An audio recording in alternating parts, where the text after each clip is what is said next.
Ayan mga kakripto, sa nakalipas po na 6 na araw, dire-diretso ang pagbaba ng presyo ni Pi. At ngayon ay sinusubok na nito ang psychological support sa price level na 0.10. Ayan. Marami pong traders ang nagtatanong kung ito na ba ang bottom o kung may mas malalim pang babagsakan ng token. Kaya sa video na ito ay pag-uusapan po natin ang kasalukuyang sitwasyon ni Pi Network. Titingnan natin ang mga eksperto at susuriin natin kung ano ang mga sinyalis na dapat po nating bantayan. Kaya wala pong paligoy-ligoy, diretso tayo sa datos at sa kung ano ang sinasabi ng market. At ayan, bakit nga ba sinusubok o tinetest ang 0.10 na support level sa ngayon? Ang pagbagsak po ng presyo ni Pi Network sa loob ng 6 na magkakasunod na araw ay hindi lamang basta tsamba. Ito po ay refleksyon ng matinding sell-side pressure na nararanasan po ng token. Sa kasalukuyan, ang Pi ay naglalaro na po sa paligid ng 0.10. Ang price level na ito ay tinuturing po na psychological support. Kapag sinabi nating psychological support, ibig sabihin, ito ang presyong binabantayan ng maraming tao. At kapag ito ay nabasag, kadalasan ay nagdudulot po ito ng panic selling.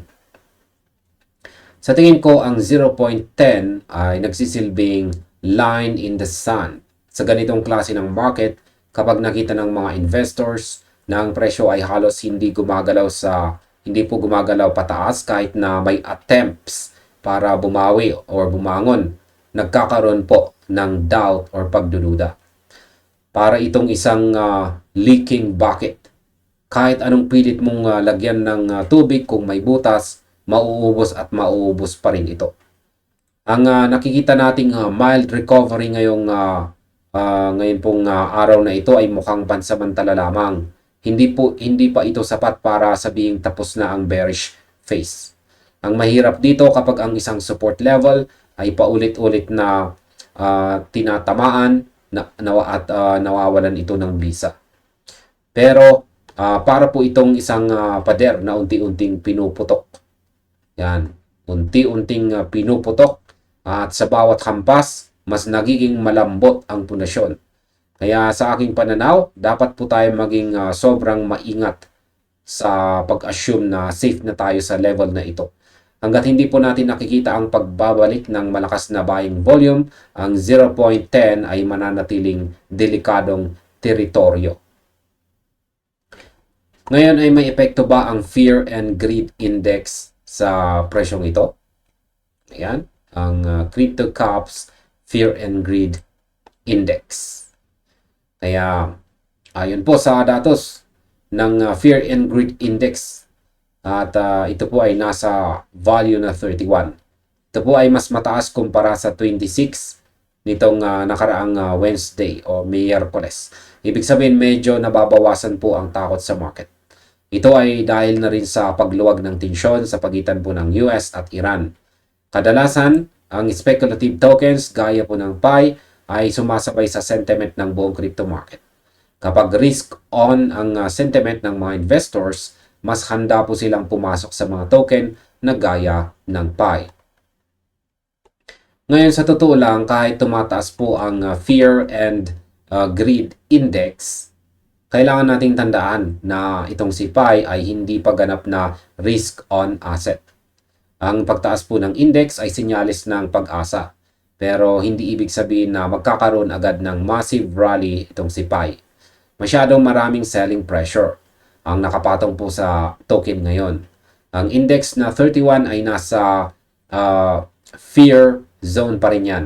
Hindi pa tayo nasa greed o neutral. Ibig sabihin ang mga tao ay nag-aabang pa rin. Kaya ang tingin ko, ang recovery na nakikita natin sa market ay mabagal para po kay Pi.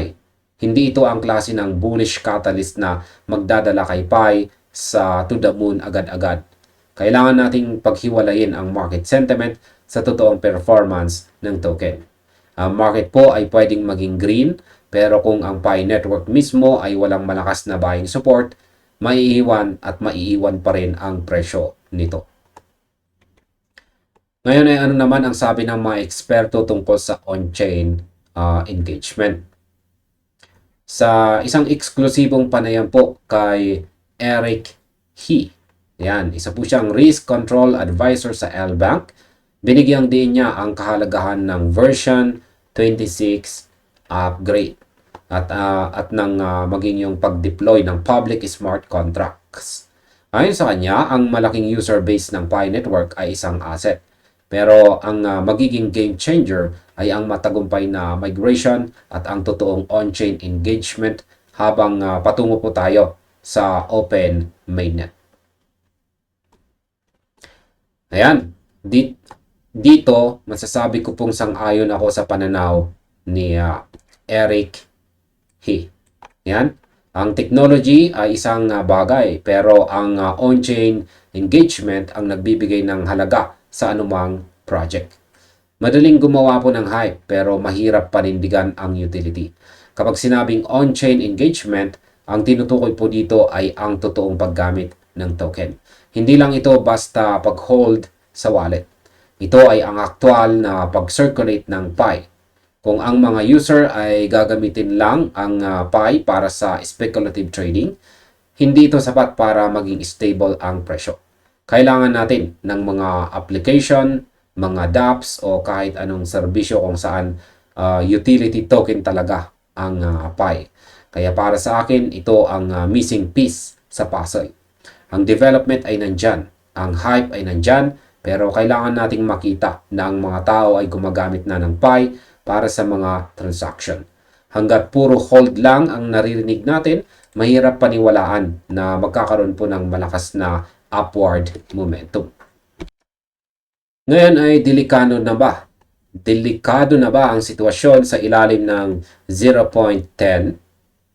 Kung titingnan po natin ang technical outlook, si Pi ay nananatiling nasa ilalim po ng 50-day exponential moving average or EMA na nasa presyong 0.1397. Yan. Ito po yung kulay red. Yan po yung 50 EMA. At ang 200-day EMA naman ay malapit po sa presyong 0.1712.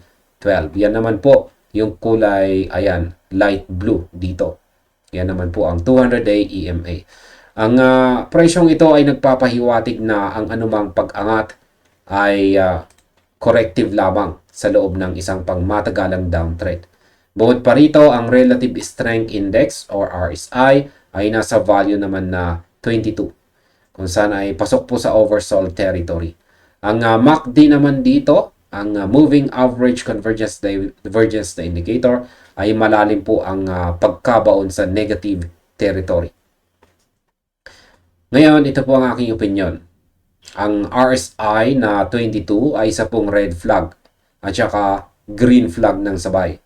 Green flag dahil oversold na tayo. Ibig sabihin, sa teorya, dapat ay may mga buyers na papasok dahil mura na ang presyo. Pero red flag din dahil ang ganitong klaseng momentum ay nagpapakita na ang mga sellers ay in control. Ang MACD na malalim, ang pagkakabaon naman dito, ayan, ay pagkakabaon po sa negative ay sinyalis po. Sinyalis ito na ang trend ay hindi lang basta downtrend, kundi firmly bearish. Ang pag-asa natin na makita ang presyo sa itaas ng 0.1010, ang ating unang resistance level ay mukhang malayo pa. Kung magpapatuloy po ang ganitong trend, ang susunod po na target ay nasa 0.00867. Ayan, hindi po imposible kung wala tayong makikitang malakas na buy order sa lalong madaling panahon. Para itong isang sasakyang nawalan po ng preno sa isang matarik na pababa. Kahit anong pilit mong tapakan ang preno, kailangan mo ng sapat na friction para huminto. Ang friction po na iyan ay dapat manggaling sa mga buyers. Kung wala, tuloy-tuloy po ang pagbagsak. Ngayon ay ano naman ang dapat nating abangan sa mga susunod na araw? Yan, ang S1 pivot level sa 0.10, yan, dito po yan, ay ang ating immediate hurdle. Yan. Ito yung kasalukuyang hadlang. Kailangang mabawi po ito ng mga bulls para mabawasan ang pressure. Kung hindi ito magagawa, ang selling pressure ay lalong lalakas. Ang 50-day EMA naman, ito po yan, na nasa 0.3097 ay ang susunod na malaking pader o hadlang na kailangan pong gibain ng mga bulls. Sa ngayon mukhang malayo pa ang distansya natin sa price level na yan. At ngayon sa aking pananaw, ang kailangan po nating bantayan ay hindi lang basta presyo. Bantayan natin ang volume. Kapag nakita natin na ang presyo ay tumataas pero ang volume ay mababa, fake out po yan. Kaya wag po kayong magpapadala sa excitement kapag nakakakita kayo ng maliit na green candle. Ang totoong recovery ay makikita po natin sa conviction. Ibig sabihin, dapat may malakas na buying volume na susundan ng pag-flat ng ating mga technical indicators. Kaya wag po tayong basta-basta mag-assume na dahil oversold na ang RSI ay bili na. Ang market ay pwede pong manatiling oversold ng mas matagal kaysa sa inaakala natin. Kaya masasabi ko ay maghintay po tayo ng confirmation. Huwag pong maging hero sa isang falling knife. Kung hindi pa natin nababawi ang 0.1010 ng may malakas na volume, manatili pong maingat. Ang pag-aabang ay isang active strategy rin sa trading.